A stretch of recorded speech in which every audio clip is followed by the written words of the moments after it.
তোর মতো ছোট লোকের সাহস কি করে হয় আমার শরীরে স্পর্শ করার?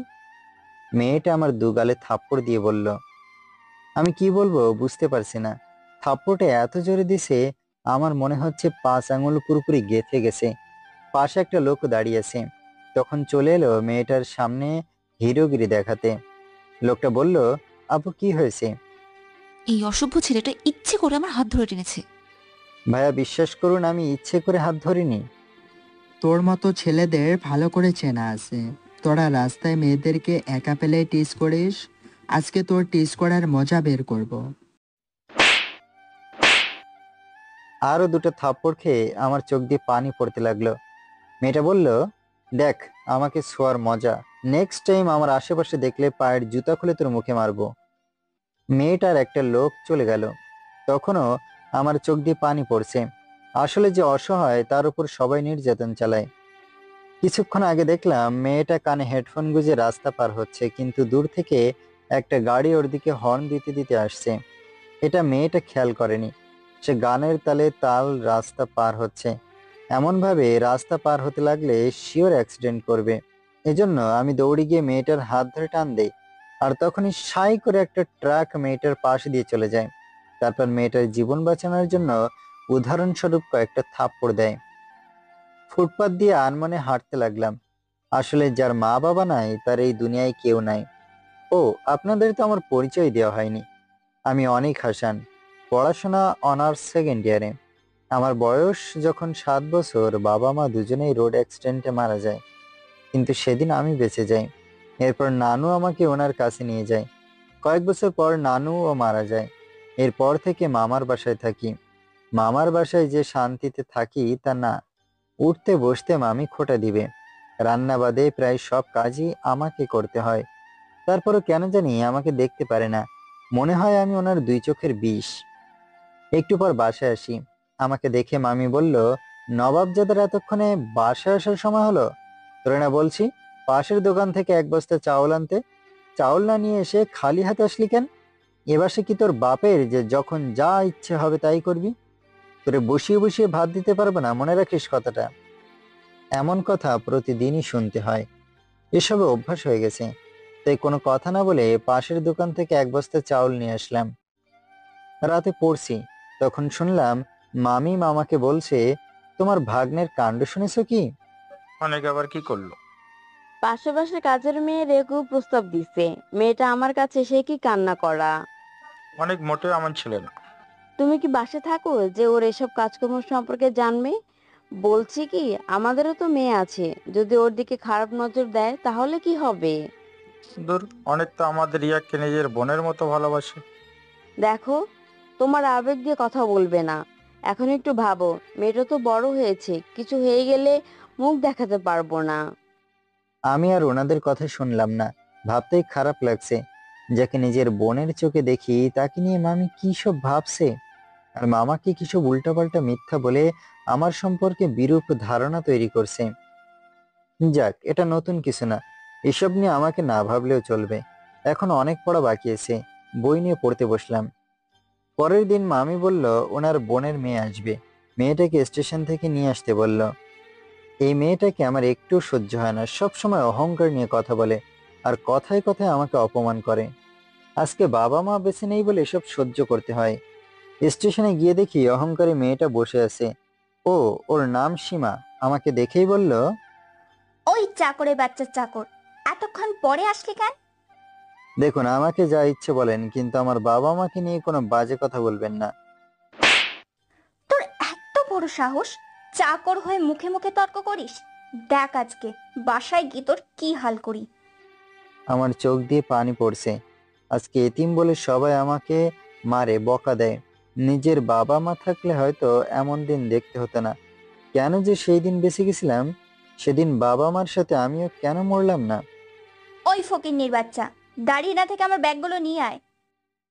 এই মেয়ে যতদিন থাকবে ততদিন আমার উপর অত্যাচার করবে। এতিম বলে সব সহ্য করতে হবে? বাসা আসার পর সীমা আমার নামে অনেক বাজে কথা মামিকে বলল। রাতে আবার মামি সেগুলো মামাকে বলল। সকালে ছাদে দাঁড়িয়ে আছি, এমন সময় দেখি রিয়া আসলো। ভাইয়া কি করছিস? দেখছিস দাঁড়িয়ে আছি। মনে হচ্ছে তোর মন খারাপ। কি হয়েছে তোর? কিছু হয়নি। জানি রিয়া আমাকে বড় ভাই মানে, কিন্তু ওর মা আমাকে দেখতে পারে না। সাথে আরেকটা যোগ হয়েছে। এই আপদ কবে যে যাবে আল্লাহ জানে। ভার্সিটি যাওয়ার জন্য রেডি হয়ে রুমের বাইরে বের হতে লাগছি, অমন সময় সীমার সাথে ধাক্কা লেগে গেল। অমনি সীমা ঠাস করে থাপ্পড় মেরে দিল।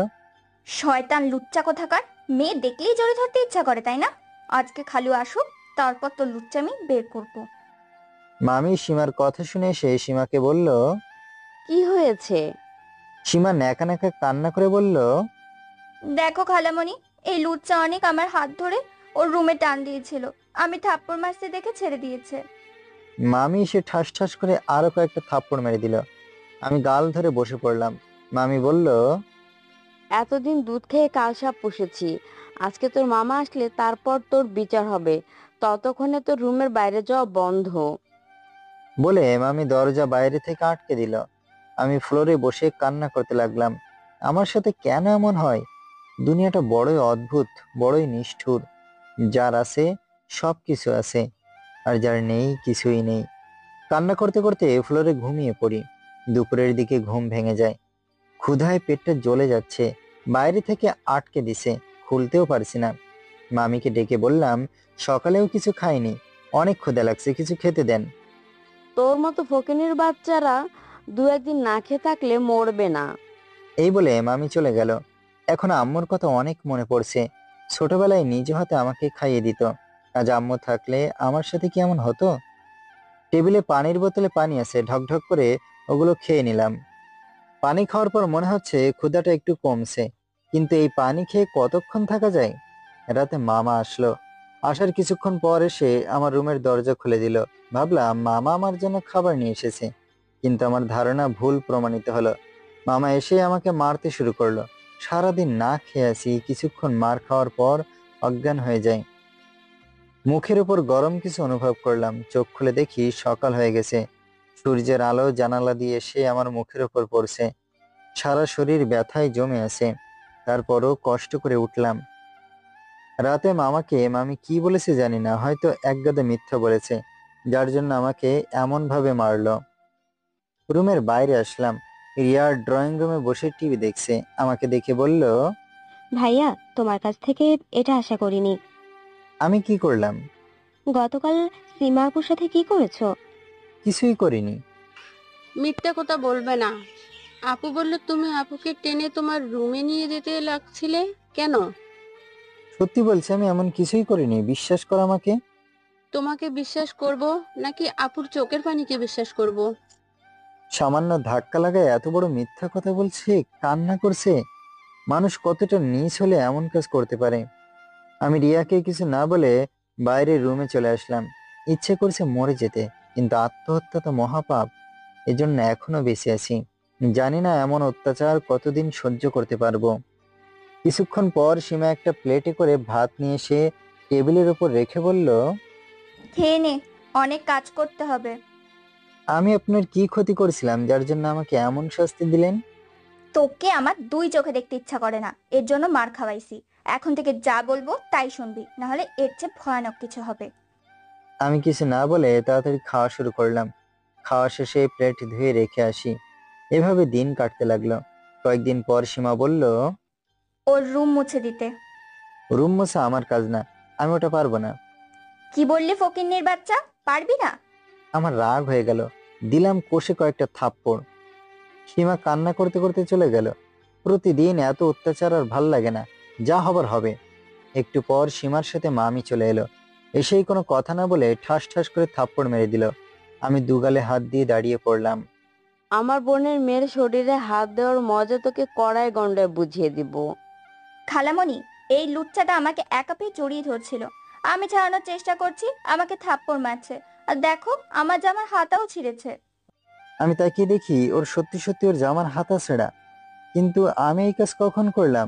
আমি তো শুধু শুধু থাপ্পড় দিছি। আজ এই বাসায় হয় এই শয়তানটা থাকবে, না হয় আমি থাকবো। তোর খালু আসলে এর বিচার হবে। মামি সীমার সাথে চলে গেল। যাওয়ার সময় সীমা আমাকে মুখ ভেঙচি দিয়ে গেল। মামির ফোন পেয়ে মামা বিকেলেই অফিস থেকে চলে আসে। এসে আমাকে মারতে শুরু করলো। রিয়া এসে মামাকে বাধা দিয়ে বলল। আবু থামো, আর মারলে ভাইয়া মরে যাবে। তুই চুপ কর। আজ সীমার সাথে কিছু করার চেষ্টা করছে, কাল বাসায় তোকে একা পেয়ে তোর ক্ষতি করবে না এর কি গ্যারান্টি আছে? ওর মতো কুলাঙ্গার বেঁচে থাকার চেয়ে মরে যাওয়া ভালো। মারের চোটে চোখ দিয়ে পানি গড়িয়ে পড়ছে, কিন্তু গলা দিয়ে কোনো আওয়াজ বের হচ্ছে না। অনেক পানি পিপাসা পেয়েছে। কোনো মতে অস্ফুট স্বরে বললাম, পানি। মেঝেতে পড়ে আছি। মামা বেল্ট দিয়ে মেরেছে, পিঠ কেটে রক্ত বের হচ্ছে। ওদের কাছে আমি পশুর চেয়ে খারাপ কিছু। এজন্য পানি চাওয়ার পরও কেউ পানি দিল না। মনে হচ্ছে মৃত্যু আমার খুব নিকটে। মনে হচ্ছে বাবা মাকে সামনে দেখতে পাচ্ছি। এরপর আর কিছুই মনে নাই। রাতে জেগে দেখি শরীরে ব্যথায় টনটন করছে। এদিকে গলা শুকিয়ে কাঠ হয়ে গেছে। কোনো রকমে উঠে ট্যাপের পানি খেলাম। পরনের শার্টটা পিঠের সাথে লেগে আছে। কষ্ট করে শার্টটা খুলতে লাগলাম, কিন্তু আঠার মতো পিঠে আটকে আছে। জোরে টান দিলাম, পিঠ পুড়ে যেতে লাগলো। মনে হচ্ছে খাবলা দিয়ে কেউ মাংস তুলে নিল। শার্টটার সামনে ধরে দেখি পিঠের কিছু জায়গার চামড়া সহ উঠে এসেছে। কষ্ট করে আরেকটা টি শার্ট পরলাম। এখানে থাকলে এরা আমাকে মেরে ফেলবে। এর চেয়ে দূরে কোথাও চলে যাওয়া ভালো। রাত প্রায় 3টা বাজে। আমি সবকিছু গুছিয়ে নিলাম। টিউশনি করিয়ে কিছু টাকা জমিয়েছিলাম। গুনে দেখি 1000 পাঁচেকের মতো। আর মামার দেয়া একটা ফোন আছে। না, এই ফোন নিয়ে যাওয়া যাবে না। ফোনটা টেবিলের উপর রাখলাম। এরপর মামার জন্য একটা চিঠি লিখতে লাগলাম। প্রিয় মামা, তুমি জানো ছোটবেলায় বাবা মা মারা যায়। এরপর থেকে তোমাকেই বাবা আর মামিকে মায়ের মতো মানি। মনে হয় না তোমার কথার কখনো অবাধ্য হয়েছি। তারপরও তুমি আমাকে বিশ্বাস করতে পারলে না। বিশ্বাস কাছের মতো। কারো উপর একবার বিশ্বাস ভেঙে গেলে তাকে আর বিশ্বাস করা যায় না। জানি না কি জন্য সেদিনের অ্যাক্সিডেন্টে আমি মরেছিলাম না। মরলে আজকের এই দিন দেখতে হতো না। তোমার মারের চেয়ে কথার আঘাতগুলো বেশি লেগেছে। একদিন ঠিকই বুঝবে ভুলটা কার ছিল। আর সেদিন তুমি আমাকে খুঁজে পাবে না। মনে করতাম মা বাবা নাই তো কি হয়েছে, তোমরা তো আছো। কিন্তু উপরওয়ালা সবার ইচ্ছে পূরণ করে না। আমার তো মনেই ছিল না আমি এতিম। এতিমের কেউ থাকে না। শুধু শুধু মায়া বাড়াইছি। কাউকে কোনো অভিশাপ দিব না, এটা আমার কপালে আছে। যাই হোক, মামি আর আমার ছোট বোনটার খেয়াল রেখো। কথা দিলাম আজকের পর থেকে এই কুলাঙ্গারকে তোমার সামনে দেখবে না। চিঠিটা ভাঁজ করে ফোনের নিচে রেখে দিলাম। এরপর ব্যাগ কাঁধে নিয়ে বসা থেকে বের হয়ে আসলাম। এখন আমি যাব কোথায়? এই দুনিয়ায় আমি একা। এই রাজশাহী শহরটা আমার কাছে বিষাক্ত মনে হচ্ছে। এখানে থাকলে হয়তো অল্প দিনের ভেতর মারা যাব। এখান থেকে দূরে কোথাও চলে যেতে হবে, যেখানে আমাকে কেউ চিনবে না। ঘড়িতে দেখি রাত প্রায় 4টা। ভোরে একটা ট্রেন আছে ঢাকা যাওয়ার। হাঁটতে হাঁটতে রেল স্টেশনে চলে আসলাম। বাকি রাতটুকু জেগেই কাটিয়ে দিলাম। এরপর সকালের ট্রেনে উঠে ঢাকায় চলে আসলাম। এখন প্রায় 1টা বাজে। ক্ষুধায় পেটটা জ্বলে যাচ্ছে। রাস্তার পাশে হোটেলে দুপুরের খাবার খেলাম। এখন একটা থাকার জায়গা খোঁজা লাগবে। অনেকক্ষণ খুঁজে একটা মেসে রুম ফাঁকা পেলাম। ওটাই উঠে পড়লাম। থাকার জন্য রুম পাওয়া গেল। এখন একটা কাজের জোগাড় করতে হবে। পরের দিন সকালে কাজের খোঁজে বের হলাম। অনেক খোঁজাখুঁজি করেও একটা কাজও পেলাম না। এইভাবে কয়েকদিন চলে গেল, কিন্তু কাজ পাচ্ছি না। এদিকে কাছে যে টাকা ছিল তাও প্রায় শেষ হয়ে আসছে। এমন চলতে থাকলে তো না খেয়ে মরতে হবে। পরের দিন কাজ খুঁজতে বের হয়েছি।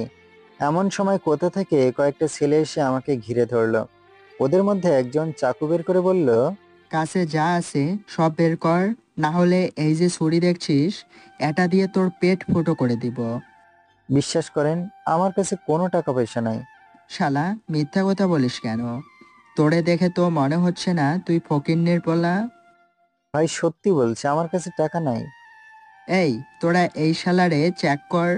কিছু না পেলে উত্তম মাধ্যম দিয়ে ছেড়ে দে। আমার কাছে কয়েকশো টাকা আছে। ওগুলো নিয়ে গেলে দুপুর থেকে খেতে পারবো না। এজন্য ওদের থেকে টাকাগুলো বাঁচাতে দৌড় দিলাম। ছেলেগুলো আমার পিছু পিছু দৌড় দিছে। আমি আরো জোরে দৌড় দিলাম, কিন্তু তারপরও ছেলেগুলো আমাকে ধরে ফেললো। এরপর ওরা সবাই মিলে মারতে শুরু করলো। মারা শেষে কাছে কাছে যা টাকা আছে সব কেড়ে নিল। আমার তখন ওঠার মতো আর শক্তি নেই। ওদের ভেতর একজন এসে চাকু দিয়ে আমার হাতে একটা টান দিয়ে বলল, শালা, এতক্ষণ দৌড় দেওয়ানোর শাস্তি ভোগ কর। এই বলে ওরা চলে গেল। হাত থেকে গল গল করে রক্ত বের হচ্ছে। ব্যথা যন্ত্রণায় হাত নাড়াতে পারছি না। এমন ভাবে রক্ত পড়তে থাকলে কিছুক্ষণ পরেই রক্তশূন্যতায় মারা যাব। চোখের সামনে বাবা মাকে দেখতে পাচ্ছি। এরপর চারিদিকে ঝাপসা দেখতে লাগলাম। চোখ খুলে দেখি আমি হাসপাতালে, কাটা হাতে ব্যান্ডেজ করা, আরেক হাতেও দেখি স্যালাইন লাগানো। আমার জ্ঞান ফেরা দেখে নার্স বলল, ভেবেছিলাম আপনি হয়তো বেঁচে নেই, কিন্তু ওপরওয়ালার অবশেষে রহমতে বেঁচে গেছেন। আমি কোথায়? ঢাকা মেডিকেল হাসপাতালে 3 দিন পর আপনার জ্ঞান ফিরেছে। আচ্ছা, আমাকে এখানে কে এনেছে? এক ভদ্রলোক, উনি যখন আপনাকে হাসপাতালে নিয়ে আসেন ততক্ষণে আপনার শরীর থেকে অনেক রক্ত বের হয়ে গেছে। ডাক্তার বলল রক্তক্ষরণের জন্য আপনাকে বাঁচানো সম্ভাবনা কম। যদি বাঁচাতে চাই তাহলে দ্রুত 6 ব্যাগ বি পজিটিভ রক্ত জোগাড় করুন। উনি নিজে আপনাকে 2 ব্যাগ রক্ত দেয় আর বাকি রক্ত ব্লাড ব্যাংক থেকে কিনে আনে। নার্সের কথা শুনে মনে হলো পৃথিবীতে তাহলে এখনো ভালো মানুষ আছে। উনি আমাকে বলেছিল আপনার জ্ঞান ফিরলে ওনাকে যেন জানাই। আমি কল করে জানিয়েছি। নার্স চলে গেল। বিকেলে ভদ্রলোক এলো আমার সাথে দেখা করতে। আমার চেয়ে ওনাকে বেশি খুশি মনে হচ্ছে। আমাকে দেখেই বলল, তোমাকে নিয়ে অনেক টেনশনে ছিলাম। আল্লাহ তোমাকে বাঁচিয়েছে। এখন বলো, তোমার বাবা মা কোথায়? ওনাদের খবর দিতে হবে। ওনারা কত টেনশনে আছে আল্লাহ ভালো জানে। কাকে জানানো? পৃথিবীতে আপন বলতে তো কেউ নেই। কি বলো, সত্যি? আমার বয়স 7 বছর। তখন একটা অ্যাক্সিডেন্টে বাবা মা মারা যায়। এরপর থেকে একাই থাকি আমি। মামা মামির কথা আর বললাম না। পুরনো কথা মনে করে দিয়ে মনে হয় কষ্ট দিলাম। আগে কষ্ট পেতাম, এখন আর কিছু মনে হয় না। আচ্ছা, তোমার এই অবস্থা কে করেছে? রাস্তায় গুন্ডাদের সাথে ঘটে যাওয়া সবকিছু খুলে বললাম।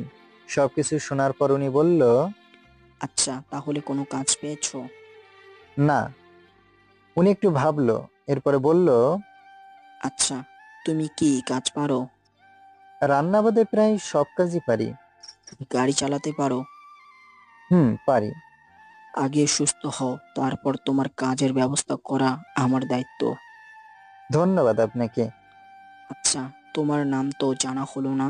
জি, আমি অনিক হাসান। আমি আশরাফ চৌধুরী। আচ্ছা, তুমি রেস্ট নাও। এরপর উনি আমার হাতে কিছু টাকা ধরিয়ে দিয়ে বলল, এই টাকাগুলো রাখো। আপনি আমার জন্য অনেক কিছু করেছেন। জানি না এই ঋণ কিভাবে শোধ করব। এরপর আর আমাকে ঋণী করবেন না। এই টাকাগুলো এমনি এমনি দিচ্ছি না, তোমার চাকরির বেতনের অগ্রিম টাকা। এখন তো নাও। আমি টাকাগুলো রেখে দিলাম। উনি চলে গেল। হসপিটালে আরো 7 দিন থাকতে হলো। হসপিটাল থেকে বের হয়ে মেসে গেলাম।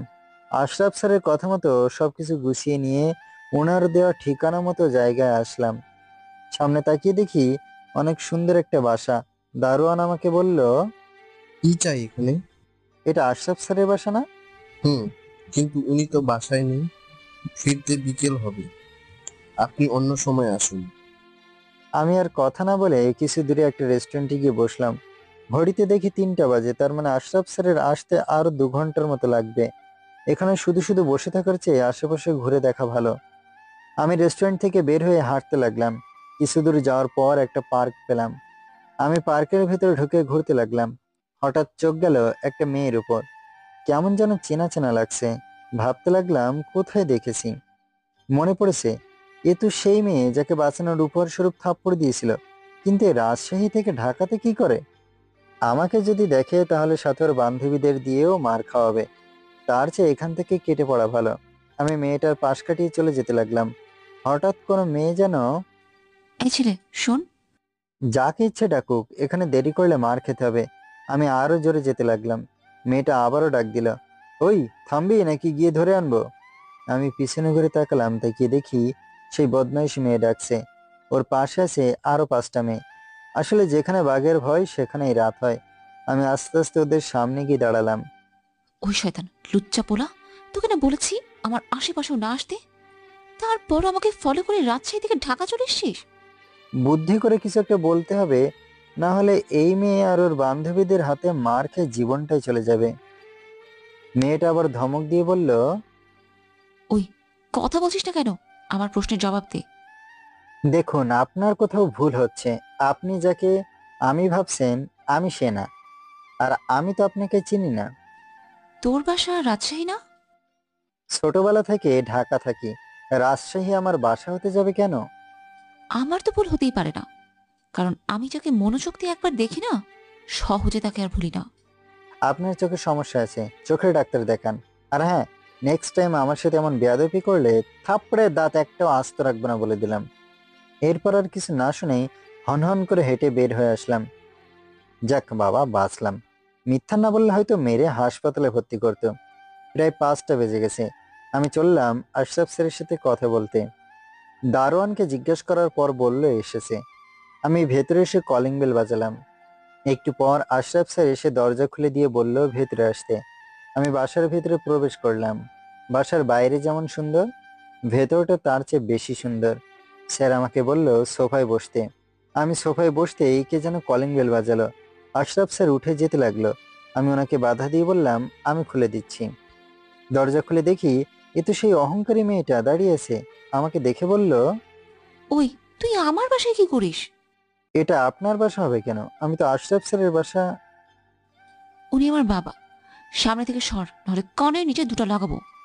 কি ডেঞ্জারাস মেয়ে! না সরে দাঁড়ালে সত্যি মেরে দিব। কি দরকার এমনি এমনি থাপ্পড় খাওয়া? এজন্য তাড়াতাড়ি সরে দাঁড়ালাম। মেয়েটা পাশ দিয়ে রুমে প্রবেশ করলো। বাবা, এসব ছোট লোকদের রুমে আসতে দিয়েছো কেন? মা, সবাই মানুষ, কাউকে ছোট করে দেখতে হয় না।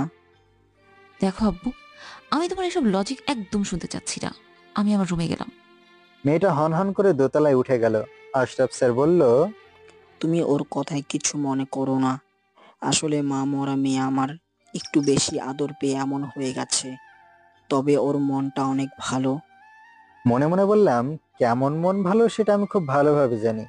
অ্যাক্সিডেন্ট করতে লাগছিলাম, হাত ধরে টান দিয়ে বাঁচালাম। সেজন্য নিজে তো থাপ্পড় দিল, সাথে আরেকজনকে দিয়ে থাপ্পড় দেওয়ালো। কি হলো, তুমি কিছু বলছো না কেন? আমি এসব কথাই কিছু মনে করি না, বাদ দিন সব। এখন বলেন আমাকে কি কাজ করতে হবে? কাজ বেশি কঠিন না। তুমি কার ড্রাইভিং করে আমাকে অফিসে নিয়ে যাবে আর আসবে। ভাবছিলাম কত কঠিন কাজই বা দেয়, কিন্তু এখন দেখছি অনেক সহজ কাজ। এই জন্য ওনার প্রস্তাবে সানন্দে রাজি হয়ে গেলাম। আচ্ছা, তাহলে তোমার রুম দেখিয়ে দেই। উনি আমাকে নিচতলা একটা রুমে নিয়ে আসলেন। রাজকীয় রুম। এরকম রুমে থাকতে পারলে জীবন ধন্য। কিন্তু ওই মেয়ের জন্য কতদিন টিকতে পারবো জানি না। তা বাবা, তোমার রুম পছন্দ হয়েছে? স্যার। আমাকে স্যার বলতে হবে না, আঙ্কেল বলে ডাকবে। জি আঙ্কেল, স্যার। Sorry uncle. আচ্ছা, তুমি রেস্ট নাও। আঙ্কেল চলে গেল। আমি ব্যাগটা রেখে বিছানায় গা এলিয়ে দিলাম। কত নরম বিছানা! জানি না এই এতিমের কপালে এই বিছানা কতদিন আছে। রাতে খাওয়ার জন্য বাইরে যেতে লাগছি। এমন সময় আঙ্কেল বলল, অনেক কোথায় যাও? জি আঙ্কেল, খেতে যাচ্ছি। তুমি আমার বাসা থেকে বাইরে খাবে এটা তো হয় না। আজ থেকে তুমি আমাদের সাথেই খাবে। ফ্রিতে খাওয়া পেয়ে গেলাম, তাই সাত পাঁচ না ভেবে রাজি হয়ে গেলাম। একটু পর আঙ্কেল আর ওনার মেয়ে খেতে বসলো। আঙ্কেল আমাকে খাওয়ার জন্য ডাকলেন। আমাকে দেখে ওনার মেয়ে চোখ বড় করে তাকালো। তাকানোর ধরন দেখে মনে হচ্ছে চোখ দিয়ে আমাকে মারছে। আমি কোনো কথা না বলে খেতে বসলাম। তুলে নিয়ে যাও। আমি প্লেটে ভাত আর মুরগির মাংসের কয়েক পিস তুলে নিলাম। এরপর খাওয়া শুরু করলাম। আস্তে আস্তে সব খাওয়া শেষ করলাম। এরপর রুমে চলে আসি। সকালে উঠে ফ্রেশ হয়ে নাস্তা করলাম। এরপর আঙ্কেলকে নিয়ে ওনার অফিসে গেলাম। যাবার সময় আঙ্কেল বলল, তোমার ড্রাইভিং লাইসেন্স আছে তো? ড্রাইভিং লাইসেন্সটা তো ভুলে সেই রাজশাহীতে রেখে আসছি। এই জন্য আঙ্কেলকে বললাম, নাই আঙ্কেল। আচ্ছা, আমি আজকের ভিতরে সব ব্যবস্থা করে দিব। বড়লোক মানুষের বড়লোকই কারবার। আমার তাড়াতাড়ি ড্রাইভিং লাইসেন্সটা পেলেই হলো। আঙ্কেল বলল, আশেপাশেই থাকো, আমি একটাই বাসায় যাব। আমি আশেপাশে হাঁটতে লাগলাম। অনেকক্ষণ ঘোরাঘুরি করে অফিসের সামনে চলে আসলাম। একটু পর আঙ্কেল চলে আসলো। ওনাকে সাথে করে বাসায় নিয়ে আসলাম। দুপুরের খাবার খেয়ে আবার ওনাকে অফিসে নিয়ে আসলাম। একটু পর পিয়ন এসে বলল, স্যার ডাকছে। আমি পিয়নের সাথে আঙ্কেলের কেবিনে গেলাম। অনেক, তোমাকে একটা কাজ করতে হবে। কি কাজ? আমার মেয়েকে তো চিনো, ওর গাড়ি কি যেন হয়েছে, তুমি একটু ওকে নিয়ে আসবে। এই মেয়ে এমনিতেই আমাকে দেখতে পায় না, তারপর যদি আমি যাই তাহলে কি করবে আল্লাহ জানে। তারপরও আঙ্কেলের কথায় রাজি হয়ে ওনার মেয়ের ভার্সিটিতে গেলাম। আমাকে বিএমডব্লিউ গাড়ি থেকে নামতে দেখে আশেপাশের মেয়েগুলো তাকিয়েছে, হয়তো ভাবছে কত বড় লোক ছেলেটা, কিন্তু তারা জানে না আমি একজন এতিম, শুধুমাত্র এই বাড়ির ড্রাইভার। আমার এত কিছু না ভাবলেও চলবে, এখন স্যারের মেয়েকে খুঁজে পেলেই বাঁচি। হাঁটতে হাঁটতে সারা ক্যাম্পাস খুঁজে ফেললাম, তাও ওনার মেয়েকে পেলাম না। অবশেষে ক্লান্ত হয়ে গাড়ির কাছে চলে আসলাম। গাড়ির ভেতর থেকে পানির বোতলটা বের করে কিছুটা পানি খেয়ে আবার আশেপাশে চোখ বুলালাম। হ্যাঁ, অবশেষে তাকে পেয়েছি, কিন্তু সাথে ওর আরো 5টা বান্ধবী আছে। এখন ওনার সামনে গেলে হয়তো অপমান করবে, কিন্তু এরা এতিম আমি, এসব আমাকে সহ্য করতে হবে। আমি ওনার দিকে যেতে লাগলাম। কিছুক্ষণ পর ওনার সামনে চলে আসি। ওই, তুই আসছিস কেন? আব্বু কোথায়? আসলে আঙ্কেল কাজে বিজি, তাই উনি আমাকে পাঠিয়েছে আপনাকে নিয়ে যাওয়ার জন্য। মেয়েটা আচমকা সবার সামনে আমাকে থাপ্পড় মেরে দিল। সবাই আমার দিকে তাকিয়েছে, হয়তো তারা ভাবছে আমি হয়তো মেয়েটাকে প্রপোজ করছি, এজন্য থাপ্পড় দিছে, কিন্তু কেউ আসল ঘটনা জানলো না। আমি গালে হাত দিয়ে বললাম, আমাকে মারলেন কেন?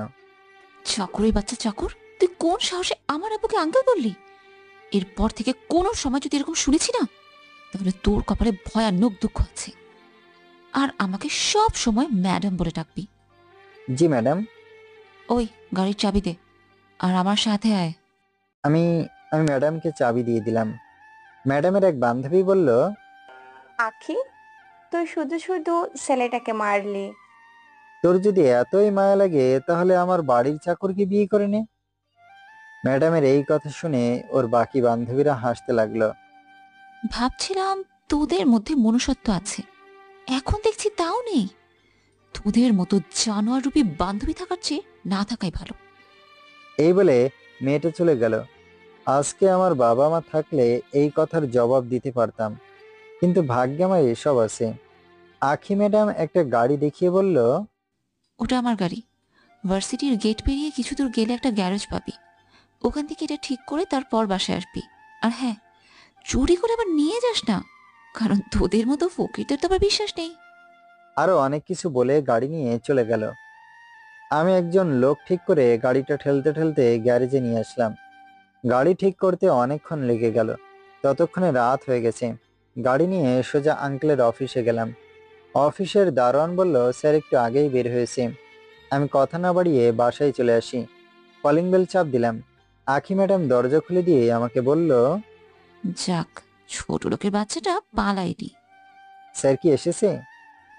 আব্বু ওনার রুমে আছে। আবার কিছু বললে মারতে পারে, এজন্য কিছু না বলে ম্যাডামের পাশ দিয়ে রুমে চলে আসলাম। রাতেও বেশি কথা না বলে চুপচাপ খেয়ে নিলাম। সকালে উঠে ভাবলাম একটু ছাদ থেকে ঘুরে আসি। ফ্রেশ হয়ে ছাদে এসে দাঁড়ালাম। আশেপাশে উঁচু উঁচু বাসা, এটাই মাত্র 3 তলা। কারণটা বুঝলাম না। এই 2 দিনে বুঝলাম এই বাড়িতে আশরাফ স্যার আর ওনার মেয়ে থাকে, আর আমার মতো আর দুটো কাজের লোক আছে। মাথায় আরো হিজিবিজি চিন্তা আসতে লাগলো। তখন কারো পায়ের শব্দে পেছনে তাকালাম, দেখি আখি ম্যাডাম দাঁড়িয়ে আছে।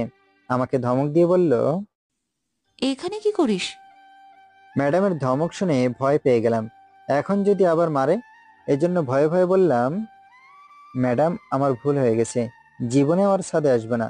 এই বলে চলে আসতে লাগলাম। হঠাৎ ম্যাডাম বলল, ওই থাম, আমি কি তোকে যেতে বলেছি? না। তাহলে চলে যাচ্ছিস কেন? আমি থাকলে আপনি হয়তো রাগ করতে পারেন, এজন্য চলে যাচ্ছি। এখন যেতে হবে না, তোর সাথে কিছু কথা আছে। এখন আবার কি কথা বলবে? হয়তো নতুন কোনো ভুল ধরে মারতে পারে, এর চেয়ে এখান থেকে কেটে পড়া ভালো। এজন্য ম্যাডামকে বললাম, ম্যাডাম আমার কাজ আছে, নিচে যেতে হবে।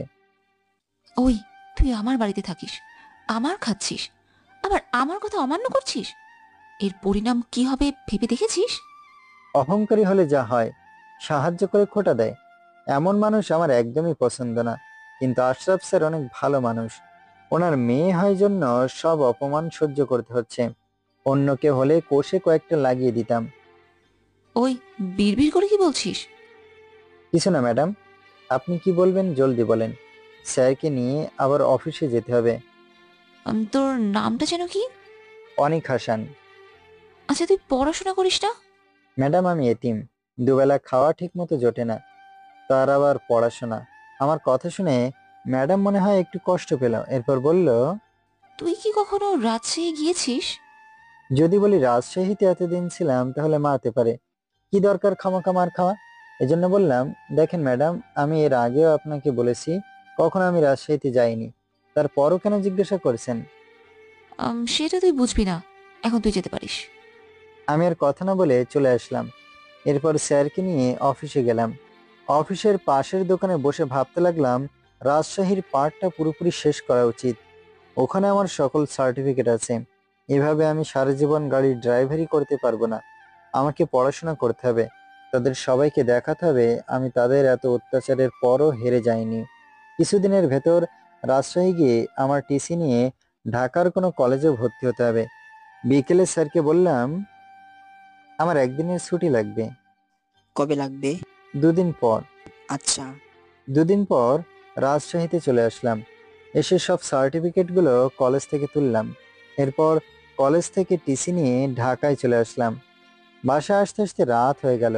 কলিং বেল বাজাতে কাজের লোক এসে দরজা খুলে দিল। সারাদিন অনেক ঘোরাঘুরি করে অনেক ক্লান্ত হয়ে গেছি। আমি না খেয়েই ঘুমিয়ে পড়লাম। সকালে উঠে ফ্রেশ হয়ে নাস্তা করলাম। এরপর স্যারকে নিয়ে অফিসে চলে আসলাম। টিসি তো আনলাম, এখন কলেজে তো ভর্তি হতে হবে। স্যারের অফিসের পাশে একটা কলেজ আছে, এই কলেজে গিয়ে খোঁজ নিতে হবে। কলেজে গিয়ে জানলাম 10,000 টাকা লাগবে ভর্তি হতে, কিন্তু এত টাকা আমার কাছে নেই। যা টাকা আছে ওগুলো দিয়ে বই কেনা যাবে। আপাতত এই মাসটা এমনি যাক, এখন বই কিনে পড়ি, তারপর বেতন পেলে ভর্তি হওয়া যাবে। সন্ধ্যায় বই কিনে নিয়ে বাসায় আসলাম। স্যার বা ওনার মেয়ে কেউ জানলো না। এভাবে 1 মাস কেটে গেল। স্যার আমাকে বেতন দিয়েছে 15,000। এত খুশি লাগছে বলে বোঝাতে পারবো না। আগে আমাকে ভর্তি হতে হবে। স্যারকে অফিসে নামিয়ে দিয়ে চলে এলাম কলেজে। এরপর ভর্তি হয়ে গেলাম। স্যারকে আমার সমস্যার কথা বললাম। স্যার বলল, আচ্ছা, তুমি মাঝে মাঝে ক্লাস করলেও হবে আর পরীক্ষাগুলো ঠিকমতো দিবা। আচ্ছা স্যার। স্যারের সাথে কথা বলতে বলতে প্রায় 1টা বেজে গেছে। আমি স্যারকে বললাম, স্যার আমাকে যেতে হবে। এরপর ওখান থেকে উঠে চলে আসি। অফিসের সামনে এসে দেখি আঙ্কেল এখনো বের হয়নি। যাক, বাঁচা গেল। আমার আসতে দেরি হলে হয়তো প্রশ্নের সম্মুখীন হতে হতো, কিন্তু আমি পড়াশোনা শুরু করছি সেটা আশরাফ স্যারকে জানানো উচিত, কারণ ওনার জন্য আমি বেঁচে আছি। গাড়ি চালাতে চালাতে বললাম, আঙ্কেল একটা খুশির খবর আছে। কি খবর বলো শুনি। আমি আবার কলেজে ভর্তি হয়েছি। বাহ, এ তো খুশির খবর। তা আমাকে আগে জানালে আখির ভার্সিটিতে তো ভর্তি করিয়ে দিতাম। তা কোথায় ভর্তি হলে? আপনার অফিসের পাশে যে কলেজটা আছে ওখানে। ভালো করেছো, ওখান থেকে তুমি ক্লাস করতে পারবে। এরপর পড়াশোনা নিয়ে আঙ্কেল আরো অনেক কিছু জিজ্ঞাসা করলো। বাসায় এসে দেখি আখি ম্যাডাম কান্না করছে। কান্নার কারণটা বুঝলাম না। আখি ম্যাডামের কান্না দেখে স্যার বলল, আমার মামুনিটার কি হলো? আব্বু, ভার্সিটিতে আমাকে একটা ছেলে বেশ কয়েকদিন ধরে টিজ করছে। আজকে তো আমার শরীরে হাতও দিয়েছে আর অনেক খারাপ খারাপ কথা বলেছে। তুমিও যদি ছেলের কিছু না করো তাহলে কিন্তু আমি সুইসাইড করব। মেয়ের এমন কথায় স্যার অনেক চিন্তায় পড়ে গেল। উনি ভাবতে লাগলো কি করা যায়, কিন্তু কোনো উপায় পেল না। শেষমেশ মেয়েকে বলল, কাল থেকে অনেক তোমার সাথে যাবে। তোমার এই ড্রাইভার ওর কিছুই করতে পারবে না। কি করবে না করবে সেটা আমি বুঝবো, এখন কান্না বন্ধ করো। উনি মেয়েকে নিয়ে দোতলায় চলে গেল। কি বিপদে পড়লাম! কালকে আমাকে আবার এই বজ্জাত মেয়ের সাথে ওর ভার্সিটিতে যেতে হবে। দূর, ভাল লাগে না। পরের দিন ম্যাডামকে নিয়ে ওনার ভার্সিটিতে গেলাম। দেখলাম 2টা ছেলে ম্যাডামকে ফলো করছে আর বাজে কথা বলছে। ম্যাডামের যে ড্রেস, তাকে যে কোনো ছেলে লোলুপ দৃষ্টিতে তাকাবে। আমাকে স্যার বলেছে ছেলেটার সম্পর্কে খোঁজ নিতে, এজন্য আমিও ওদের পিছু নিলাম। একটু পর ওরা দুজন মনে হয় টের পেলেও আমি ওদেরকে ফলো করছি।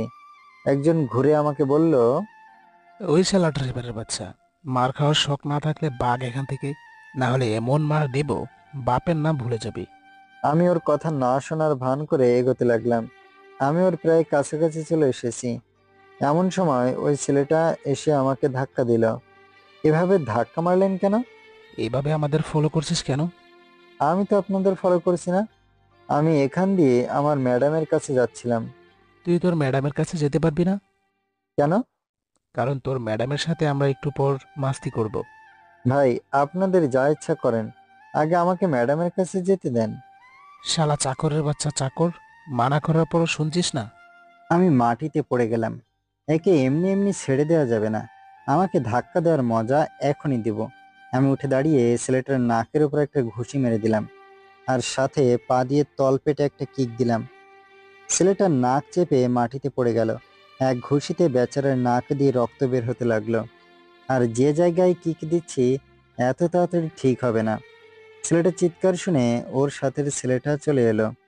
সাথে আখি ম্যাডামও, আশেপাশে যারা ছিল সবাই চলে এলো। আমি আরেকজনকে বললাম, তোর চালাকে মানা করার পরেও আমাকে ধাক্কা দিল, এখন বেচারা শুয়ে আছে। এটা শুনে ছেলেটা আমাকে মারতে আসলো। আগেরটার মতো এটাকেও কুপকাত করে দিলাম। দুজন শুয়ে নাক ধরে গড়াগড়ি খাচ্ছে। তাদেরকেও বললাম, আজকে তো শুধু ট্রেলার দেখালাম, নেক্সট টাইম আখি ম্যাডামের আশেপাশে দেখলে ফুল মুভি দেখাবো, মনে রাখিস। দেখলাম ভার্সিটির টিচাররা আসছে। এখানে থাকলে আমার ঝামেলা হবে, এর চেয়ে কেটে পড়া ভালো। টুপ করে ভিড়ের মধ্যে হারিয়ে গেলাম। আখি ম্যাডামের ভার্সিটি থেকে বের হয়ে সোজা স্যারের অফিসে চলে আসলাম। আমাকে দেখে আশরাফ স্যার বলল, এত তাড়াতাড়ি চলে আসলে? আজকের কোনো সমস্যা হবে না, এজন্য চলে আসছি। তোমাকে যা করতে বলছি তা করছো? চিন্তা করবেন না, কালকে সব ডিটেলস পেয়ে যাবেন। আচ্ছা, তুমি এখন নিচে যাও। আমি অফিস থেকে বের হয়ে আসলাম। দুপুরে স্যারকে নিয়ে একটা নতুন প্রজেক্টের কনস্ট্রাকশন বিল্ডিং এর কাজ দেখতে গেলাম। ওখান থেকে আসতে আসতে সন্ধ্যা হয়ে গেল। বাসে এসে দেখি আখি ম্যাডাম সোফাতে বসে টিভি দেখছে। আমাকে দেখেই চিল্লিয়ে বলল, ওই শয়তান ছেলে, আমাকে দেখে পালিয়ে আসলি কেন? ওখানে থেকে কি আমি কেস খাবো নাকি? যদি আমাকে কিছু বলতো? আপনাকে কিছুই বলবে না, কারণ... আর বললাম না। দেখি আঙ্কেল আমার আর আখি ম্যাডামের কথা শুনছে। চুপ করে আছিস কেন, বল। দোষটা আমি করেছি, আপনাকে বলতে যাবে কেন? কিসের দোষ? কি ফেলে আসা কিছুই বুঝলাম না তো। ওসব আপনাকে পরে বুঝিয়ে বলবো। এখন রুমে গিয়ে রেস্ট নিন। আঙ্কেল গেল না, ওখানেই দাঁড়িয়ে রইলো। একটু চুপ থেকে বলল, সবকিছু না শুনে আমি যাচ্ছি না। আখি ম্যাডাম আঙ্কেলকে সবকিছু বলে দিল। সব শুনে আঙ্কেল চোখ বড় বড় করে বলল, একা হয়ে দুজনকে মারলে আমার তো বিশ্বাস হচ্ছে না। আসলে কিভাবে মারলাম আমি নিজেও জানি না। তোর মার দেখে মনে হচ্ছিল একজন ট্রেনিং প্রাপ্ত হান্টার, আর এখন অস্বীকার করছিস? ম্যাডাম ওসব কথা বাদ দিন, পরে ছেলে দুটো কি কিছু বলেছে? কিভাবে বলবে, ওরা তো হসপিটালে। আচ্ছা, তাহলে আমি এখন রুমে যাই, বলে চলে আসলাম। ছেলে দুটোর ডিটেলস জানতে হবে, তারপর কিছু একটা করতে হবে যাতে পুরোপুরি ম্যাডামের থেকে দূরে থাকে। পরের দিন ছেলে দুটোর খোঁজ পেয়ে গেলাম। একজন ভার্সিটির পাশেই থাকে, আরেকজন ওর দুবাসা পর থাকে। দুজনই উচ্ছৃঙ্খল টাইপের। এরা সহজে আমাকে বা ম্যাডামকে ছেড়ে দেবে না, প্রতিশোধ নেবেই। যা হবার হবে, সেটা পরে দেখা যাবে। আপাতত এখন স্যারের অফিসে গেলাম। আসার সময় স্যারকে ছেলে দুটোর ব্যাপারে বললাম। স্যার বলল, ওদের ব্যবস্থা আমি করব, এটা নিয়ে তোমাকে ভাবতে হবে না। আচ্ছা। তা তোমার পড়াশোনা কেমন চলছে? জি ভালোই। আচ্ছা, তাহলে কালকে থেকে তুমি ক্লাস করবা। আমি ক্লাস করলে আপনাকে কে নিয়ে আসবে যাবে? সেটা নিয়ে তোমাকে ভাবতে হবে না। আমি আর কোনো কথা বললাম না। পরের দিন স্যারকে অফিসে নামিয়ে দিয়ে কলেজে গেলাম। নতুন কলেজ, এজন্য একটু আনইজি ফিল করতে লাগলাম। এমন সময় দেখি আমার সামনে দিয়ে একটা পরী যাচ্ছে। ও না, এটা একটা মেয়ে, কিন্তু দেখে তো মনে হলো পরী। তবে যাই হোক, অনেক সুন্দরী। তখন এসব সুন্দরী না দেখে ক্লাসে গেলাম। স্যার আমাকে দেখে বলল, তুমি কে? স্যারকে বললাম, নতুন স্টুডেন্ট। সেকেন্ড ইয়ারের নতুন স্টুডেন্ট কিভাবে হয়? স্যারের কথা শুনে ক্লাসের সকল ছাত্রছাত্রী হাসতে শুরু করলো। আমি ওদিকে আমলে না দিয়ে স্যারকে বললাম, অন্য কলেজ থেকে ট্রান্সফার হয়ে এখানে নতুন ভর্তি হয়েছি। স্যার বলল, ভেতরে আসো। ক্লাসরুমের ভেতরে গেলাম। সবাই আমার দিকে এমনভাবে তাকিয়েছে মনে হচ্ছে আমি কোনো ভিন গ্রহের প্রাণী। আরে ভাই, আমিও তোদের মানুষ, এত তাকিয়ে থাকা লাগবে কেন? পিছনে গিয়ে একটা ছেলের পাশে বসে পড়লাম। ছেলেটা আমার দিকে হাত বাড়িয়ে দিয়ে বলল, হাই, আমি রবিউল। আর তোমার নাম কি? আমি অনিক। আগে কোন কলেজে পড়তে? রাজশাহীতে, এখন ঢাকায় পড়ব। এজন্য ট্রান্সফার নিয়ে এই কলেজে ভর্তি হলাম। আচ্ছা, ক্লাস শেষে বাইরে আসলাম। রবিউল আরো দুজনের সাথে পরিচয় করিয়ে দিল, একজন সিয়াম আর একজন ইমন। দুজনেই খুব মিশুক। প্রথম দিনেই তিনজন বন্ধু হয়ে গেল। ক্যান্টিনে চলো, কিছু খেয়ে আসি। আমাকে সিগারেট খাওয়ালে যাব। চল তাহলে যাই। চারজনে ক্যান্টিনে চলে গেলাম। রবিউল চারজনের জন্য খাবার অর্ডার করলো। খাওয়া শেষে ক্যান্টিন থেকে বের হওয়ার সময় একটা মেয়ের সাথে ধাক্কা লেগে গেল। তাকিয়ে দেখি এটা কোনো মেয়ে না, কোনো মেয়ের রূপে পড়ি। প্রথম দেখাতেই ক্রাশ খেয়ে গেলাম। আমি মেয়েটার দিকে তাকিয়ে আছি, আর মেয়েটা কোনো কথা ছাড়াই মেয়েটা ঠাস ঠাস করে থাপ্পড় মেরে দিল। থাপ্পড় মারলেন কেন? আমাকে ধাক্কা দিলি কেন? সে সামনে থেকে আসছিল, আমিও যাচ্ছিলাম, ভুল হতেই পারে, এজন্য থাপ্পড় মারবে? আমি কি সারা জীবন থাপ্পড় খেয়ে যাব? না, এভাবে চলতে পারে না। আমিও কষে মেয়েটার দুগালে থাপ্পড় মেরে দিলাম। আমি তোর ইচ্ছে করে ধাক্কা দেইনি, তারপরও মারছিস। এমনি এমনি কারো ঋণ আমি রাখি না, তার সাথে সাথে পূরণ করে দেই। নেক্সট টাইম কাউকে মারার আগে ভেবে মারবি। রবিউল, সিয়াম, ইমনকে বললাম চল এখান থেকে। মেয়েটা আর ওর সাথের বান্ধবীগুলো দেখলাম হেব্বি রেগে আছে। রাগলে আমার কি? দোস্ত, থাপ্পড় মেরে ঠিক করছিস? ওই মায়া কয়েকদিন আগেও আমার সাথে এই ব্যবহার করেছিল। বলিস কি? আর তুই এমনি এমনি ছেড়ে দিলি? ও তো প্রিন্সিপালের মেয়ে, ভয়েকে ওরে কিছু বলতে পারে না। শালা আগে বলবি না ওটা প্রিন্সিপালের মেয়ে? এখন যদি ওর আব্বারে বলে আমাকে আবার টিসি দিয়ে দেয় তাহলে আমার কি হবে? আরে চিন্তা করিস কেন, আমরা তো আছি। প্রথম দিনই মনে হয় কলেজে টিকতে পারবো না। আচ্ছা, মায়াটার নাম কি রে? মায়া, ও এই কলেজের সবার ক্রাশ, আর আমাদের ডিপার্টমেন্টেই পড়ে। এরকম পরীর মতো মেয়ের এত রাগ কেন? আমি কি জানি, তবে ওই মেয়ের থেকে দূরে থাকবি। আচ্ছা থাক তোরা, আমাকে যেতে হবে বলে কলেজ থেকে আঙ্কেলের অফিসে চলে আসলাম। হেঁটে আসতে মাত্র 5 মিনিট লাগে। দুপুর গড়িয়ে গেছে। আঙ্কেল কি এখনো আছে নাকি চলে গেছে? অফিসে গিয়ে দেখি আঙ্কেল এখনো কাজ করছে। আমাকে দেখে জিজ্ঞাসা করলো, কেমন লাগলো নতুন কলেজ? জি ভালোই। বাসায় যাবেন কখন? আধা ঘন্টা অপেক্ষা করো, আমি আসতেছি। আমি নিচে চলে আসলাম। আজকে আর অফিস যাব না, তুমি এখন রুমে যাও। আমি রুমে ঢুকে শুয়ে পড়লাম। কিছুক্ষণ পর কে যেন কলিং বেল বাজাতে লাগলো। উঠে গিয়ে দরজা খুলে দিলাম। দেখি আখি ম্যাডাম। ওই, দরজা খুলতে এত সময় লাগে কেন? Sorry madam. আখি ম্যাডাম আর কথা না বলে চলে গেল। ম্যাডাম মনে হয় সবসময় রেগে থাকে, একটু হাসি খুশি থাকতে পারে, তাহলে তো সুন্দর লাগে। এমন গোমড়া হয়ে থাকে কেন বুঝি না। থাকুক তার যেমন ইচ্ছে, কিছু বললেই আবার মারবে। পরের দিন আঙ্কেলকে অফিসে নামিয়ে দিয়ে কলেজে আসলাম। দেখি রবিউল, ইমন, সিয়াম আগেই চলে আসছে। আমাকে দেখে ওরা বলল, এত দেরি করলি কেন? এমনি একটু লেট হয়েছে। ক্লাসে যাবি না? হ্যাঁ চল। ক্লাসে ঢুকে দেখি মায়া আর ওর টিম বসে আছে। মায়া আমাকে দেখে এই চোখ বড় বড় করে তাকালো। আমি কিছু বললাম না। ইমন, সিয়াম আর রবিউলের সাথে গিয়ে বসে পড়লাম। স্যার ক্লাস নিচ্ছে। এমন সময় পিয়ন এসে বলল, অনিক আর মায়াকে প্রিন্সিপাল স্যার ওনার রুমে ডেকেছে। যা বাবা, এ কোন মুসিবত! সত্যি সত্যি মনে হয় কলেজ ছাড়তে হতে হয়। আর আমি তিনটার দিকে তাকালাম। ওদের মুখেও হতাশা। ওদেরকে বললাম শুনে আসি প্রিন্সিপাল স্যার কি বলে। আমি ক্লাসরুম থেকে বের হয়ে আসলাম। মায়াও আমার পিছে পিছে বের হয়ে আসলো। আমি প্রিন্সিপাল রুমের দিকে যেতে লাগলাম। এমন সময় মায়া বলল, এবার তোকে বাঁচাবে কি?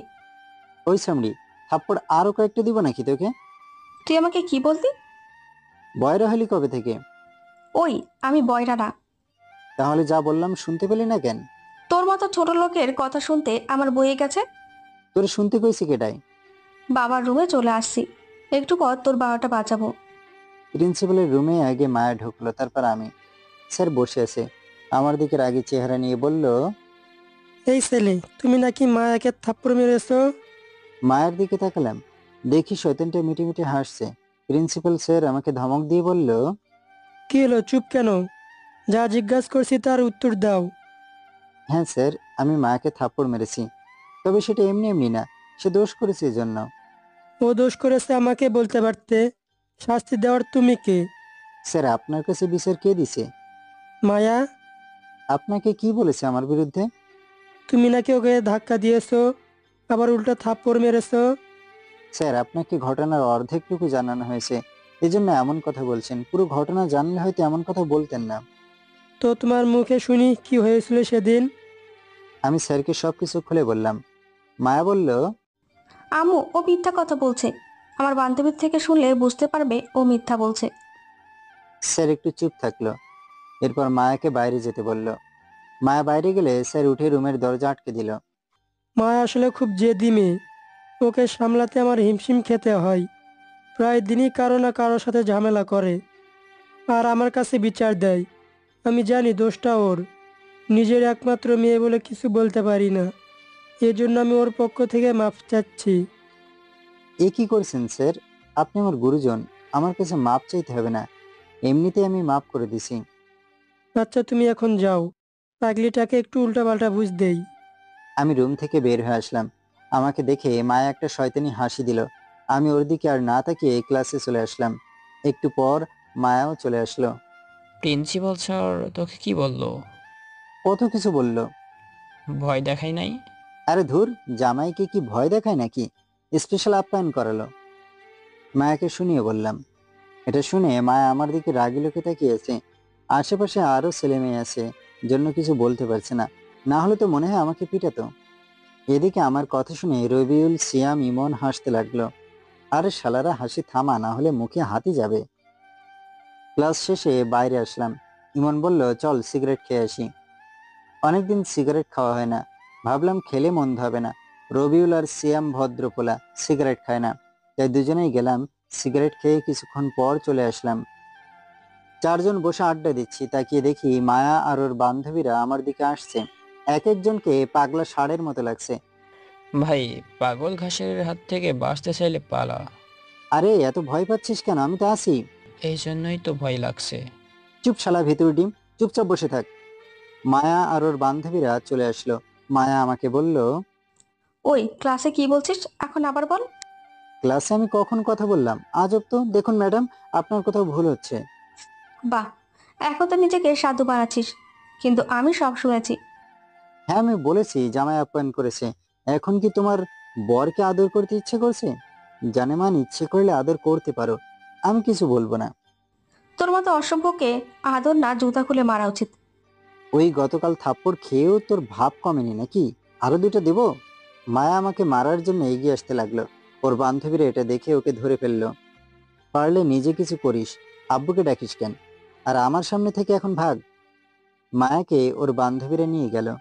আরে তোর তো অনেক সাহস। সাহসের দেখেছিস কি? এত ভাব নিস না, মায়া তোকে এমনি এমনি ছেড়ে দিবে না। ওসব নিয়ে তোকে ভাবতে হবে না। ঘড়িতে দেখি প্রায় 1টা বেজে গেছে। ওদের কাছ থেকে বিদায় নিয়ে আঙ্কেলের অফিসে চলে আসলাম। এরপর আঙ্কেলকে নিয়ে বাসায় আসি। দেখতে দেখতে আরো 15 দিন চলে গেল। সন্ধ্যার পর রুমে বসে পড়ছি, এমন সময় আঙ্কেল দরজার সামনে দাঁড়ালো। বাবা আসবো? জি, ভিতরে আসুন। আঙ্কেল এসে খাটে বসলো। কিছু বলবেন? আসলে আমার শরীরটা তেমন সুস্থ না, তা না হলে আমি যেতাম। আঙ্কেল এত ঘোরপেচ না রেখে সোজাসাপটা বলুন আমাকে কি করতে হবে। আমার বন্ধু রফিককে তো চেনো, 2 দিন আগে তোমাকে সাথে নিয়ে যার বাসায় গেছিলাম। ও হ্যাঁ, মনে পড়ছে। ওর বাসায় তোমাকে একটু যেতে হবে। আচ্ছা, আমি এখনই যাচ্ছি। আঙ্কেল একটা ব্রিফকেস ধরিয়ে দিয়ে বলল, এটা দিয়ে এসো। আমি গাড়ি নিয়ে চলে আসলাম আঙ্কেলের বন্ধুর বাসায়। উনার কাছে ব্রিফকেসটা দিয়ে আসতে লাগলাম। ইচ্ছে করলো চা খেতে। রাস্তার পাশের টং দোকানের সামনে গাড়ি থামিয়ে নেমে 1 কাপ চা আর একটা সিগারেট খেতে লাগলাম। চা আর সিগারেট একসাথে খাওয়ার স্বাদটা অন্যরকম। খাওয়া শেষ করে গাড়িতে উঠবো, এমন সময় দেখি দুটো ছেলে একটা মেয়েকে জোর করে ধরে একটা গাড়িতে তোলার চেষ্টা করছে। মেয়েটা চিৎকার করছে, কণ্ঠটা কেমন চেনা চেনা লাগছে। আমি ভাবলাম এগিয়ে যাব। আরেকবার ভাবলাম ছেলেদের কাছে অস্ত্র থাকতে পারে, তাই যাওয়া ঠিক হবে না, কিন্তু বিবেকে বাধা দিল। আমি এগিয়ে গেলাম। ছেলে দুটোকে বললাম, ভাই লাইটার হবে? আমার এমন কথা শুনে পিছনে ঘুরে তাকালো। দেখি আখি ম্যাডামকে বিরক্ত করা ছেলে দুটো।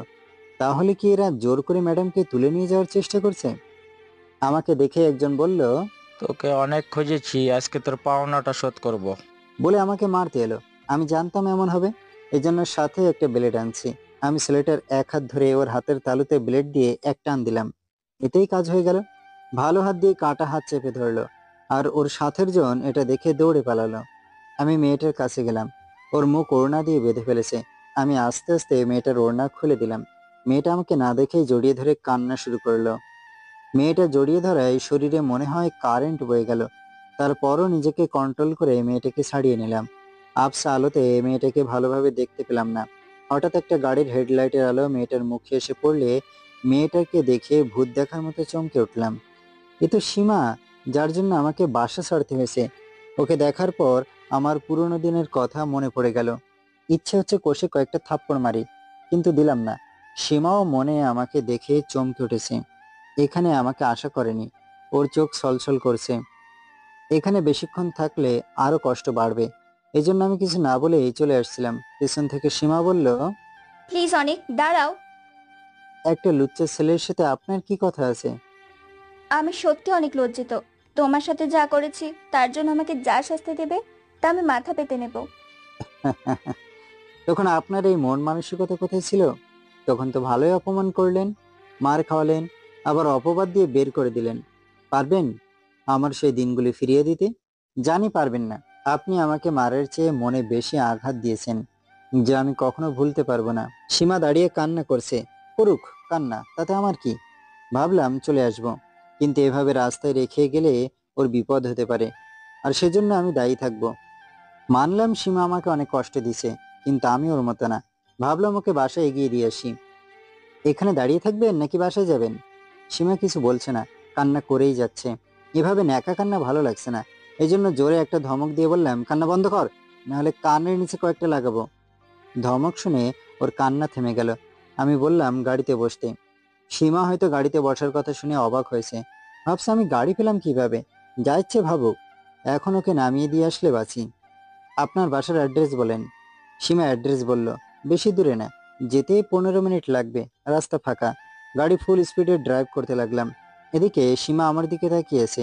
আমার বড় অস্বস্তি লাগছে, কিছু বলতেও পারছি না। অবশেষে ওকে বাসায় নামিয়ে দিলাম। সীমা নেমেই কিছু বলতে চাইলো, কিন্তু আমি আর ওর কথায় কান দিলাম না। সোজা বাসায় চলে আসলাম। এত সময় লাগলো যে? আঙ্কেলকে সবকিছু খুলে বললাম। খালি বললাম না, সীমা আমার পূর্ব পরিচিত। মেয়েটাকে বাঁচিয়ে অনেক ভালো করেছো। এখন খেয়ে তোমার রুমে যাও। খেয়ে রুমে চলে আসলাম। শুয়ে ভাবছি অনেকদিন হলেও ফোন চালাই না, কাছে টাকাও আছে, কালকে একটা ফোন কিনবো। পরের দিন আঙ্কেলকে অফিসে নামিয়ে দিয়ে বললাম, আঙ্কেল আমি একটু মার্কেটে যাব। গাড়ি নিয়ে গেলাম।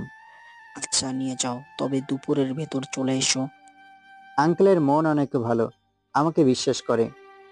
আমি মার্কেটে গিয়ে 10,000 টাকা দিয়ে একটা ফোন কিনলাম, সাথে একটা সিমও কিনলাম। ভাবলাম সিয়ামকে কল করি, ওর নাম্বার আমার কাছে আছে। হ্যালো। কে বলছেন? আরে শালা বলদ, আমি অনিক। ফোন কিনলি কবে? মাত্র কিনে তোরে কল করলাম। কোথায় তুই? মার্কেটে। কলেজে আয় তাড়াতাড়ি। কি হয়েছে? আর বলিস না, ফয়সাল এক মাইয়াকে পছন্দ করেছে, কিন্তু বলতে পারছে না। তুই এসে একটু হেল্প কর। ওই ভেতর ডিম প্রেম করতে পারবে তো? আরে তাড়াতাড়ি আয়, ওরে আমি বোঝাতে পারছি না, এসে কিছু একটা কর। কল কেটে দিলাম। একবার ভাবলাম কলেজে যাব না, আরেকবার ভাবলাম গিয়ে ঘুরে আসি, কিন্তু গাড়ি নিয়ে যাওয়া ঠিক হবে কিনা। আঙ্কেল তো বলেছে সময় মতো এসে গেলেই হবে, তাহলে আর চিন্তা কেন। কলেজে চলে আসলাম। আমাকে বিএমডব্লিউ গাড়ি থেকে নামতে দেখে অনেকে অবাক হয়ে গেছে। ভাবছে হয়তোবা আমি কত ধনের দুলাল, কিন্তু আমার 3 বন্ধু সব জানে। গাড়ি থেকে নেমে ওদের কাছে গেলাম। দেখি রবিউল মন খারাপ করে আছে। ওই শালা, এমন প্যাঁচার মতো মুখ করে বসেছিস কেন? আর বলিস না, একটু আগে মিলাকে প্রপোজ করে মিলার কাছ থেকে 4টা থাপ্পড় খাইছে। আমি আসা পর্যন্ত দেরি করতে পারলো না। দেরি করতে পারে না, জন্য 4টা খেলো। আরে বন্ধু মন খারাপ করিস না, তোকে ঠিক ওই মেয়ের সাথে প্রেম করিয়ে দিব, একটু ধৈর্য ধর। সত্যি বলছিল। আরে সত্যি সত্যি সত্যি, এবার তো বিশ্বাস হলো। হুম। এবার তাহলে একটা হাসি দে। রবিউল সহ আমরা সবাই হাসতে লাগলাম। ইমন, সিগারেট খাবি? সেটা আর বলতে, আছে নাকি তোর কাছে? মার্কেট থেকে 1 প্যাকেট গোল্ড লিফ কিনে আনছি। বলিস কি বন্ধু, আজ তাহলে খেলা হবে। আচ্ছা, কলেজের পেছনে আম গাছের নিচে চল, ওখানে কেউ যায় না। কিন্তু ক্যাম্পাসে সিগারেট খাওয়া নিষিদ্ধ। আরে ভয় পেলে চলে নাকি? সে আমার রবিউল বসে রইল। ইমন আর আমি হাঁটতে হাঁটতে আম গাছের নিচে চলে আসলাম। প্রায় একটা সিগারেট খাওয়া শেষ হয়ে গেছে, এমন সময় কোথা থেকে এসে মায়া বলল, দারুণ লাগছে, আরো জোরে টান দে। দেখলাম শয়তানি তো ফোন দিয়ে ভিডিও করছে। যা বাবা, এ কি বাস খেলাম! এখন যদি এসব প্রিন্সিপাল স্যারের কাছে দেখায়, তাহলে আমাকে বর ইমন কি করবে আল্লাহ জানে। হারামি, তোরে আগেই বলেছিলাম কলেজের ভিতরে সিগারেট খাবো না। দেখ তো কেমন ভাবে ফেঁসে গেলাম। আর অন্য কেউ হলে বাঁচার সম্ভাবনা ছিল, কিন্তু একেবারে ডাইনিটা ভিডিও করেছে। ওর হাত থেকে বাঁচার পার্সেন্টেজ শূন্য। শালা এমনিতেই ভয়ে আছি, তারপর আবার ভয় দেখাস কেন? কি করবি জানি না, আমি গেলাম। আর আমি ইমনও চলে গেল। মায়া আমাকে বলল, ওই এদিকে আয়। আপু কি হয়েছে? ওই চামড়া, আমি তোর কোন কুলের আপু লাগি রে? আসলে ভয়ে গুলিয়ে গেছে, এখন থেকে আন্টি বলবো। থাপ্পড় দিয়ে তোর সব দাঁত ফেলে দেব। ওই আমাকে কোন দিক দিয়ে আন্টি লাগে রে? তাহলে কি বলবো? মায়া একটু ভাব নিয়ে বলল, ম্যাডাম বলবি। Okay madam. এখন থেকে আমি যা বলবো তাই শুনতে হবে, না হলে এই ভিডিও সোজা আমার আব্বুর কাছে যাবে। আর কলেজে বেশি লাফালাফি করলে ভিডিওটা সোজা কলেজের ফেসবুক পেজে আপলোড করে দেব। আসলে তোর কাছে আমার সিগারেট খাওয়ার ভিডিও আছে, তা না হলে তোর এতক্ষণ কয়টা থাপ্পড় দিতাম তুই হিসাবও করতে পারতি না। ওই বিড়বিড় করে কি বলছিস? ম্যাডাম কিছু না। তোর ফোন দে। ম্যাডাম আমার তো কোনো ফোন নাই। মিথ্যা বললাম। মিথ্যা বলার জায়গা পাস না? কিছুক্ষণ আগে তোর হাতে ফোন দেখছি। তোর ফোন আছে সেটাও ধরে ফেলছে, এখন না জানি ফোন নিয়ে কি করবে। আমি পকেট থেকে ফোনটা বের করে মায়াকে দিলাম। লক কেন? লক খুলে দে। আমি লকটা খুলে দিলাম। কিছুক্ষণ ফোন টিপাটিপি করে আমার হাতে দিয়ে বলল, এখন যা, সময় হলে ঠিকই তোকে ডেকে নেব। আপাতত হাফ ছেড়ে বাঁচলাম, আগে এখান থেকে কেটে পড়ি, পরে এসে শোধ নিব। শালা ইমন না আমাকে রেখেই দৌড় দিছে। আগে তোরে পেয়ে নেই, তারপর পালানোর মজা দেখাবো। ফয়সাল, সিয়াম আর ইমন বসে আছে। আমাকে দেখেই সে কি শয়তানি হাসি দিতে লাগলো। মনে হচ্ছে সবগুলোকে গাছে উল্টো করে ঝুলিয়ে রাখি। আমাকে রেখে পালালি কেন? বিপদে পড়লে আগে নিজে বাঁচুন, তারপর অন্যকে বাঁচান। এই কথা কোথায় পাইলি? কোথাও পাবি না, কারণ কথাটা আমি মাত্র বললাম। আজকে কলেজে আসাটাই ভুল হয়েছে। আরে রাগিস না। ওই মায়া, ডাইনি তো আমাকে ব্ল্যাকমেল করবে। রাগ কেন হবে না? এত চিন্তা বাদ দে, এখন ক্লাস করে আসি, পরে দেখা যাবে। ক্লাসে ঢুকে দেখি মায়া আর ওর বান্ধবীরা এসে লুটোপুটি খাচ্ছে। আমাকে দেখে আরো হাসতে লাগলো। ওদের হাসি দেখে ইচ্ছে করছে কয়েকটাকে ধরে পাবনা মেন্টাল হসপিটালে ভর্তি করে দিয়ে আসি। এত রাগিস না, মাথা ঠান্ডা রেখে কাজ কর। আচ্ছা। ক্লাস শেষ করে আঙ্কেলকে নিয়ে বাসায় চলে আসলাম। আব্বু, বিকেলে শপিং এ যাব, তুমি আমার সাথে যাবে। আমার অফিসে অনেক কাজ আছে, আজকে যেতে পারবো না। তুমি না গেলে আমি কিন্তু রাগ করব। মা, বোঝার চেষ্টা কর, আমার খুব ইম্পর্টেন্ট কাজ আছে। তার চেয়ে বরং অনেককে সাথে নিয়ে যাও। আমি অনেককে বলছি তোমার সাথে যেতে। আমি ওই ছোট লোকের সাথে যেতে পারবো না। দেখ মা, আমরা মানুষ, সবাইকে সমান চোখে দেখতে হয়। দেখো আব্বু, আমাকে এখন লেকচার দিবা না। আর আমি ফকিরের বাচ্চার সাথে একদম যেতে পারবো না। আজকের মতো কষ্ট করে যা, নেক্সট টাইম আমি যাব। আজকেই শেষ, এরপর কিন্তু আর যাব না। আচ্ছা মা। আমি রুমে শুয়ে আছি, এমন সময় আঙ্কেল এলো। অনেক বিকেলে আখিকে নিয়ে একটু শপিং মলে যেও তো। কিন্তু আঙ্কেল, আপনার মেয়ে তো আমাকে সহ্য করতে পারে না। আস্তে আস্তে অভ্যাস হয়ে যাবে, আমি এখন যা বলছি তাই করো। আঙ্কেল চলে গেল। আখি ম্যাডাম এমনিতেই আমাকে দেখতে পারে না, তারপর যদি একটু থেকে একটু হয়, থাপ্পড় তো মারবেই। মনে মনে দোয়া পড়তে লাগলাম যেন ভালোই ভালোই শপিংটা করে আসতে পারি। আমি গাড়ি চালাচ্ছি আর আখি ম্যাডাম পেছনে বসে আছে। আমি বললাম, ম্যাডাম কোন শপিং মলে যাব? সিটি শপিং মলে চল। আমি আর কোনো কথা না বলে গাড়ি চালাতে লাগলাম। ম্যাডাম চলে আসছি, আপনি গিয়ে শপিং করে আসুন, আমি গাড়িতেই বসে আছি। তুই আমার সাথে আয়। কেন ম্যাডাম? ব্যাগ টানবি। চুপচাপ ম্যাডামের পিছু চলতে লাগলাম, জানি না গেলে গালটা লাল করে। ম্যাডাম অনেকগুলো ড্রেস কিনে ফেললো, আর সেগুলো আমাকে নিতে হচ্ছে। আমসর হাতে ব্যাগ ভরে গেছে, তাও কেনা থামছে না। কি মুশকিলে পড়লাম। আরো শপিং করার পর বের হলাম, তখন দেখি কতগুলো মেয়ের সাথে আখি ম্যাডাম গল্প শুরু করছে। আমি ব্যাগ হাতে দাঁড়িয়ে আছি। মেয়েগুলোর ভেতর একজন বলল, আরে আখি, তোর বয়ফ্রেন্ডটা তো খুব কিউট রে। ওই, ওটা আমার বয়ফ্রেন্ড না, আমার ড্রাইভার ওটা। আরে এত কিউট ড্রাইভার হয় নাকি? তোর চোখ না নষ্ট হয়ে গেছে, ডাক্তার দেখা। এই, তোমার নাম কি? অনিক হাসান। আমি মধুমিতা, তুমি আমাকে মধু বলে ডাকতে পারো। এই মেয়ের ভাবভঙ্গি ভালো না, এখান থেকে কেটে পড়তে হবে। এজন্য আখি ম্যাডামকে বললাম, ম্যাডাম আমি ব্যাগগুলো গাড়িতে গিয়ে রাখি। বলে কোনো উত্তর না শুনে চলে আসলাম। যাক বাবা, বাচ্চা গেল। ব্যাগগুলো গাড়িতে রেখে গাড়ির ভেতরেই বসে রইলাম। কিছুক্ষণ পর ম্যাডাম আসলো, সাথে সেই মধুমিতা। অনিক, তোমার নাম্বারটা দাও তো। আপু আমি ফোন ইউজ করি না, মিথ্যা বললাম। মেয়েটা কোনো কথা না বলে গাড়ির দরজা খুলে আমার হাত থেকে বের করলো। এরপর আমার পকেট থেকে ফোন বের করে কিছুক্ষণ টিপাটিপি করে আমাকে আবার দিয়ে দিল। এই বললাম না আমাকে মধু বলে ডাকবে, আপু ম্যাডাম এগুলো যেন না শুনি। পাশে দেখলাম ম্যাডাম দাঁড়িয়ে হাসছে, আমাকে বিপদে ফেলে মজা নিচ্ছে। কি যে করি। আরো কিছুক্ষণ কথা বলে বাসায় চলে আসলাম। ব্যাগগুলো নিয়ে আমার পিছু পিছু আয়।